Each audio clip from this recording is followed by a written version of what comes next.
नमस्ते दोस्तों, मैं एस्ट्रो ज्योति आज की बात में आप सबका स्वागत करती हूँ। आइए आज की बात कर लेते हैं। आज बड़ा ही अच्छा दिन है, रविवार का दिन है। रविवार के दिन सूरज की ऊर्जा लेने के लिए उनको अर्घ दीजिए। तांबे के लोटे में जल भरकर उसमें अक्षत वगैरह डाल के, लाल फूल डाल हो सके तो डालिए, और दोनों हाथ ऊपर करके जल दीजिए और ओम घृणी सूर्याय नमः ऐसा जाप करना है। उसके बाद 3 बार गायत्री मंत्र का जाप करके आप दिन व्यतीत कर सकते हैं। मैं वास्तु से शुरू करती हूँ। आज की खास बात ले लेंगे, फिर कृष्ण कथा में थोड़ा सा कुछ नया कुछ खास बात कर लेंगे, तो अंत तक बने रहिए। वास्तु की बात करें तो फिनिक्स पक्षी की तस्वीर आपने देखी होगी। घर में फिनिक्स पक्षी की तस्वीर लगाना शुभ होता है।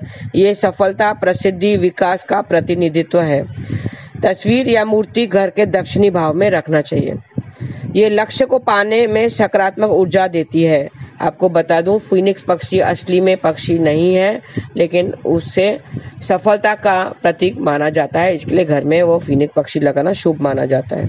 अब योग और तिथि की बात कर लेते हैं। आज रात 9:45 तक अश्लेषा नक्षत्र रहेगा। अश्लेषा 9वां नक्षत्र है। इसका प्रतीक चिन्ह कुंडली मारकर बैठा हुआ सांप को माना जाता है। अश्लेषा नक्षत्र की राशि कर्क है। इसका स्वामी बुध है और इसका संबंध नाग केसर के पेड़ से बताया गया है। तो नाग केसर के पेड़ की आज पूजा करनी चाहिए और उसे किसी प्रकार की नुकसान नहीं पहुंचाना चाहिए। पेड़, पत्तियां, लकड़ी को हानि नहीं पहुंचाना चाहिए। अब थोड़े से उपाय कर लेते हैं। आज रविवार के संबंध और अश्लेषा नक्षत्र से संयोग से उपाय कीजिए और सफलता पाइए। दाम्पत्य जीवन में प्यार बरकरार रखने के लिए आज के दिन नाग केसर का फूल लाएं और फूल पर 1 बूंद शहद लगाएं।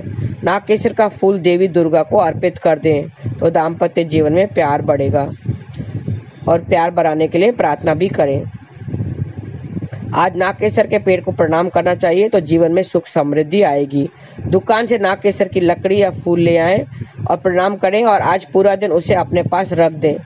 कल सुबह लकड़ी या फूल बहते जल में बहा दें, तो जीवन में सुख समृद्धि आएगी। और अपनी स्थिति को सुधारने के लिए तांबे का पैसा या टुकड़ा पूरे दिन अपने पास रखें। अपनी तिजोरी में भी रख सकते हैं, तो अपनी स्थिति सुधरेगी, आर्थिक स्थिति सुधर जाएगी। बाहर जाते समय केसर का तिलक लगाएं, सफलता निश्चित मिलेगी। भगवान का आशीर्वाद लेकर जाएं। नाग केसर का फूल लाकर मंदिर में स्थापित करें और विधि पूर्वक रौरी चावल से पूजा करें, तो आर्थिक स्थिति ठीक हो जाएगी। उसे फूल को मंदिर में ही रखा रहने दें। अगले दिन उठाकर ऑफिस में कैश बॉक्स में रख दें। नाग केसर का फूल लाकर लाल कपड़े में लपेटें और फूल को अपने पास रख दें, तो आमदनी जो में होती है उसमें बचत होना शुरू हो जाएगी। बुद्ध का मंत्र 11 बार जाप करना है। बुद्ध का कौन सा मंत्र है? ओम ब्राम ब्रीम ब्रॉम सह बुद्धाय नमः। ओम ब्राम ब्रीम ब्रॉम सह बुद्धाय नमः ऐसा आप जाप करते रहेंगे, तो वाणी में भी मधुरता आएगी। नाग केसर के पेड़ की फोटो घर के पूर्व में लगा सकते हैं, तो जीवन में गति बनी रहेगी। घर में आते जाते फोटो को देखना चाहिए। नाग केसर के पेड़ की फोटो घर में पूर्व में लगानी चाहिए।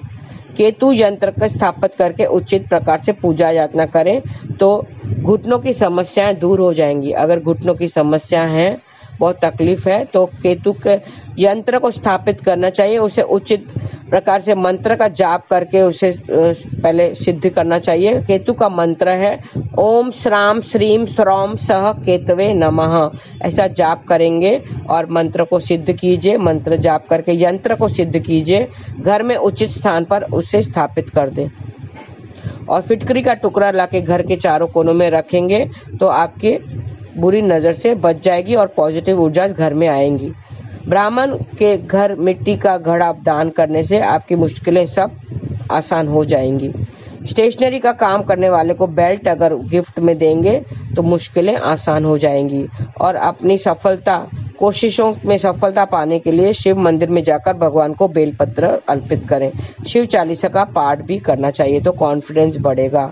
तो ये थी छोटे से बातें जो आपको करने से आज के दिन, रविवार के दिन, आपको रवि की ऊर्जा लेनी है और सूर्य को अर्घ जरूर देना है और शिव चालीसा का पाठ भी करना है। तो ये थी आज की बातें। और अब कृष्ण कथा में थोड़ी सी ज्ञान की बातें कर लेते हैं। अंत तक बने रहिए और लाभ उठाइए। हमारे कितने जन्म होते हैं, कितनी योनियां हम लेते हैं। 84 लाख जन्मों का ये चक्कर है। 84 लाख जन्मों में ये उत्तम जो जन्म होता है वो मानव शरीर का होता है। आपको थोड़ा सा बता दूं ज्ञान की बातें। 9 लाख जन्म पानी वाले जीवों के होते हैं। 9 लाख जल जीव होते हैं। 10 लाख पक्षियों के होते हैं। 10 लाख जन्म पक्षियों के होते हैं। 11 लाख जन्म कीड़े मकोड़ों के होते हैं। 20 लाख जन्म पेड़ पौधों के मिलते हैं और 30 लाख जन्म 4 पैर वाले पशुओं के होते हैं और बाकी जो 4 लाख जन्म होते हैं वो मनुष्य के होते हैं। उनमें से भी जो उत्तम जन्म है, जो अभी आपने जो जन्म लिया है वो उत्तम जन्म होता है, जिसमें सारे अंग ठीक ठाक हैं, हाथ पैर आंग सारा शरीर ठीक ठाक है, मन बुद्धि चित्त शरीर सब काम कर रहे हैं, अच्छे से काम कर रहे हैं, तो यही उत्तम जन्म है। अब कुछ तो करना है। ये जन्म मिला है कुछ हेतु के लिए ही मिला है, कुछ उद्देश्य है। आपका जन्म लेने का उद्देश्य है। जब कोई चीज बनती है ना तो उसका कोई कारण होता है बनने का। जैसे नल होता है, नल किस कारण बनता है, उसका तो निर्माण होने का कुछ ना कुछ कारण है।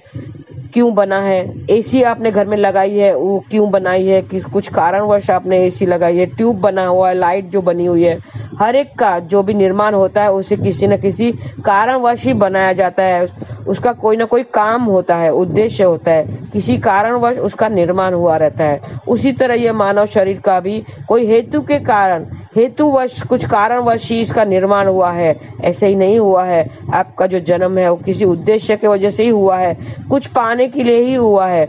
भगवान ने मुंह दिया है, देखा आपने, भगवान ने मुंह दिया है, बोलने की शक्ति दी है। जो नाभि से जो निकलता है, जो बोल कंठ तक आते हैं और वो बोल बन जाते हैं और मुंह से निकलते हैं, हमें बोलने की शक्ति दी है, देखने की शक्ति दी है। हम बोल सकते हैं, देख सकते हैं, चल सकते हैं, खा सकते हैं, पी सकते हैं। अब हम अपने शरीर से सब कर्म अच्छे से कर सकते हैं, लेकिन बस ये मानव शरीर उस प्रभु नाम स्मरण ही भूल गया है। नाम स्मरण करते रहना चाहिए। तो इस शरीर का जो निर्माण हुआ है कुछ कारणवश ही तो हुआ है। पशु जन्म में सिर्फ भोगने के लिए होता है। जो पशु जन्म होता है सिर्फ भोगने के लिए ही होता है। वो सिर्फ कर्म भोगता है, दुख भोगता है, दुख दुख दुख दुख। पशु का जन्म सिर्फ दुख के लिए ही होता है, दुख के सिवा और कुछ नहीं होता है। लेकिन हम दुख भी भोगते हैं और सुख भी भोगते हैं। तो पापों को काटने की हमें शक्ति भी दी है, उपाय भी दिया है। अपने कर्मों को काटो, पापों को काटो, जीवन सफल करो, हरि नाम स्मरण करो। क्योंकि कृष्ण ने कहा है कि कलयुग केवल नाम आधारा, नाम में ही कृष्ण बसा हुआ है। हमें नाम स्मरण करना चाहिए, प्रभु को पाना चाहिए, तो हमारे सारे कष्ट दूर हो जाएंगे। प्रभु ने कहा है, श्री कृष्ण ने कहा है कि तुम मेरे पास आ जाओ, तुम्हारे सारे कष्ट जैसे भी हो, तुम चाहे पापी हो, दुराचारी हो, कैसे भी हो, अच्छे हो बुरे हो, मैं तुम्हें स्वीकार करता हूँ, सारे कष्ट को दूर कर दूंगा। सिर्फ प्रभु नाम स्मरण कीजिए तो प्रभु को आप पा लेंगे।